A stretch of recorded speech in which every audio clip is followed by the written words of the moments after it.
What's up, everybody? How's it going? And welcome to this episode of Car Rant. It has been a hot minute since I picked up the camera like this, just because stuff going on with life, things going on here in the garage, trying to get stuff done with our beans behind the scenes, because there's a lot of stuff we're learning along the way, and we want to be able to share with you concise, good information when it comes to the bean swap.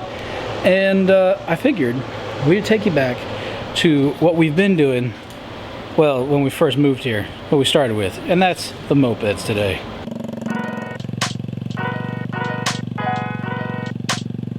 So as some of you may remember, my name is Nick Lanza, this is Car Rant, and we do a lot of things on this channel. We don't just do drift cars or SUVs or race cars on the road. We do stuff that's fun and simple and things that even if you don't have the ability to have a license, you can still do this, because mopeds don't require a license in almost every state in the United States. And if you live outside the US, see your own city's council's rules and regulations. But this is my 05 Metropolitan, and we're gonna start overhauling it once again. Some of you guys may remember all of the work that we did last year into this year in the beginning parts of the spring and summer. And well, it's been in the rain. It's had some things happen to it. And more importantly, the reason why you haven't seen this for a long time on the channel is our exhaust.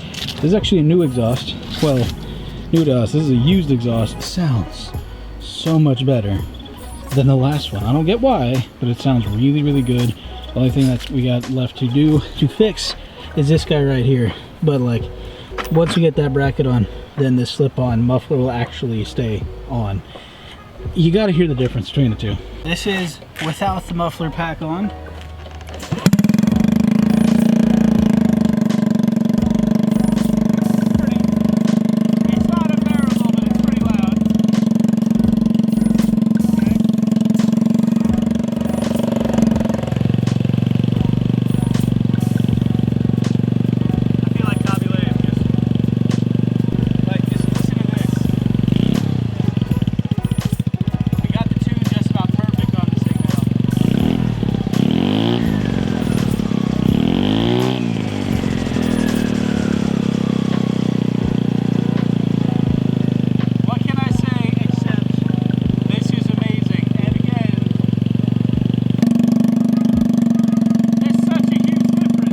Once I get that bracket and I can actually like fully attach that section of the muffler, we'll be in business. I'm super glad too, because last fall we couldn't ride this at all. We had just picked it up, but we were in the process of like tearing the whole thing apart, getting into everything. Now this fall, obviously, leaves on the ground, trees are missing leaves, you know, we can actually go ride our moped in the leaves, and I'm so excited to do that. It's like, again, this is the romanticized side of myself. I've always wanted to be able to do something that was kind of very reminiscent of the old Michael Keaton Batman, where the Batmobile blasts straight through the leaves surrounding his back entrance to the Batcave. Like, I was like, oh, that's such a good intro, or way to showcase your heroes coming to save the day.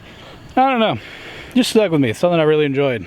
But the main reason why I wanted to make a video today wasn't just me to show off the new exhaust on that. It was actually to show off a couple of other things. As some of you guys might know, if you've been following our channel with our scooter builds, we do apologize there hasn't been any scooter content for a little while.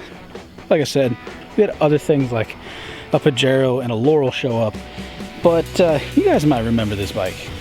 This is the Death Wish Metruck, and as you can tell by that front wheel, it's a beautiful setup. I love that look. It reminds me of the Heritage Hokkaido wheel. Check that out. Would love to get a set of wheels on one of my cars. But these are our front end tire setup for the other Metropolitan that you just saw running. Obviously it fits because we put the Ruckus setup and all that, and it's got an adapter. Basically this whole same front end will be put onto the other one, but we wanted to get a set of wheels specific to this bike. And as you can tell by this nasty several-year-old Michelin bopper tire, it's really hard and very dry. Like, I can cut into it with my nail. You can even see some of the stress lines in it. It's an old tire. It needs to be just laid to rest. This Douglas wheel is in really bad shape, and I'm pretty sure it also leaks air. But we have a new wheel and tire setup just for this bike. I'm going to show you real fast. Also, for those of you who love the Pajero, yeah, joke on G-Wagon, this is a Japanese wagon. Look at that stretch. This is the same exact Shinko tire, 130/70/12, very much super stretched, okay? It's like super stretched, 8-inch wide, with a technically just a little over a 5-inch tire width, stretched out nice. Look at that. That looks so good. It looks so much better. All of this came together so nicely. The shop, got to give a shout out to Gemini Cycles, because they were able to come through clutch to help me get this thing beaded up. Because unfortunately, with these stretch setups, you really have to like pop the tire out. And with it having a step lip format, we have a bead on the inside. See that? So this is in fact properly mounted for this setup. And I'm so excited to feel a tire with actual traction on the back of our Death Wish. Just because the bopper tire is really, really sketchy and it needed a lot of work. And the thing that's crazier still, this tire is rated for 93 miles an hour. I'm never gonna have to worry about this tire ever having any issues holding grip. Like, for reference, look at that. Double white walls, man, such a good look. I wanted to go with the 5-spoke look just because A, I thought it would fit the rather bonkers nature of this this bike, and I really like that look on the soft boy looking stretcher on the other side. I wanted this nice clean 5-spoke 2-piece setup for this side because I just thought that would look so much more appealing on the setup, and honestly, I'm not mad at it, not at all.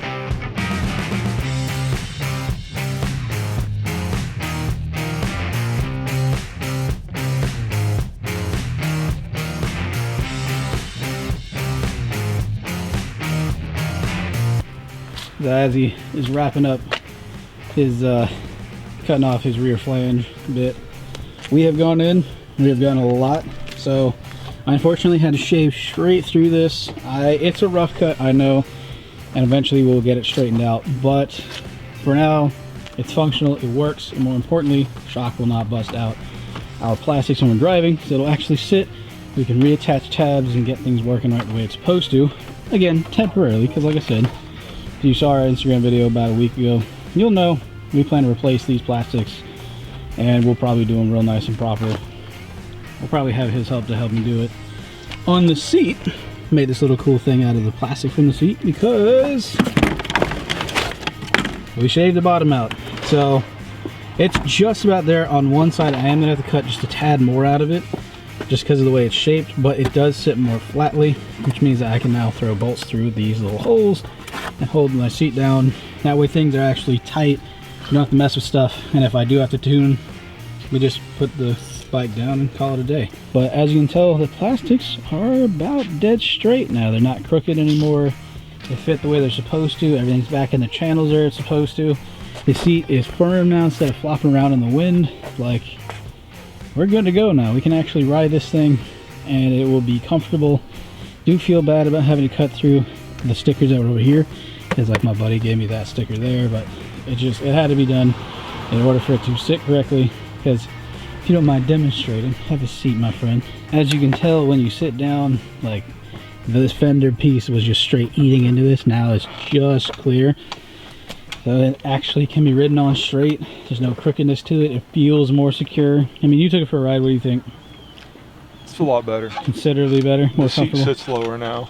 That is true. It does sit lower now because it tucks in, so it actually sits on its mounting points in the frame. There's a couple other things I'll get done in other videos in the future. One of them being replacing that clutch bell, because that one is rust brown and not great looking. We are going to get the front end converted from the Metruck onto this one. That way, at least the lower fork will be able to fit the wide wheel and tire that's supposed to be on this bike. That way we can get the Metruck set up with its fresh set. And while it's loud and obnoxious, it is working, so I can ride this thing. I just don't want to ride near people, that's for sure, because I think the dead can hear me rolling through. Yeah, it is loud. Oh well. But there you have it, guys. I just wanted to give you guys a little sneak peek of what's been going on behind the scenes, especially with the beams thing, because again, we haven't posted anything about it yet, just because there's a lot of stuff that we're learning, and we want to come to the table and give you guys a rundown of what we did, how we did it, the whole experience of it all, everything. We want to do a real nice megasode for you guys. That way you have an omnibus and we can put in little denoters in our comment section or whatever saying what goes where and when. And it's going to be a good time. I'm very excited for that car to be done. Very excited for Ishmael's RB swap to be done. And for those of you, again, still wondering about the bike content for us as far as the mopeds go, we actually plan to buy a third one. And this will probably be my last one, unless for whatever reason we have the spare change to build a clone of one of the three. This third one being the hybrid between the Deathwish GY6 Metruckus and our stretch row being the Ruckus Stretched Metropolitan. We plan to build a Metruckus that still has the GET from a Ruckus underneath. So short version, it's both of them in one bike. Long version, it's going to be something entirely unique, and it'll be our wintertime project because, as some of you guys might be aware, it gets cold here and we're not able to just be outside all the time doing car stuff. There's obviously going to be videos in the snow and things like that, but we're working on creating a backlog of videos so that you guys have something to watch when it gets cold out, because we won't be able to stay wrenching throughout the wintertime, especially if I end up moving and don't have a garage. We honestly respect you guys, and we want to be able to give you guys good weekly content even if the weather is not permitting. So with that said, we are working on creating a backlog of ideas, videos, concepts, everything, just to make sure that we can give you guys the very best that we can provide, even when times are not allowing us to do so. With that said, speaking of respecting you guys, we have been taking a look at our analytics, and we are going to make a couple of changes. We're going to change when we upload our videos. Normally we upload every Friday at 11, but we find that most of you guys, if you're watching even this far into the video, as many people who do watch our videos don't, most of y'all watch on like Sundays and Saturdays. So we're actually considering changing our scheduled day to something more like Monday, because there's a lot of good viewership on Monday. So just keep an eye out for that. And for the sake of our analytics, let us know down below, what is your favorite car on the channel and why? It'll help us to understand what you guys want to see, and more importantly, it helps us to know whether or not you've even watched all this way through the video. Just because, again, we're trying to figure out this YouTube algorithm, figure out what it is you guys really want to see out of us, and more importantly, how we can better serve you guys as content creators that you watch. So with that said, help us out, and God bless you guys, and we'll see you on another episode.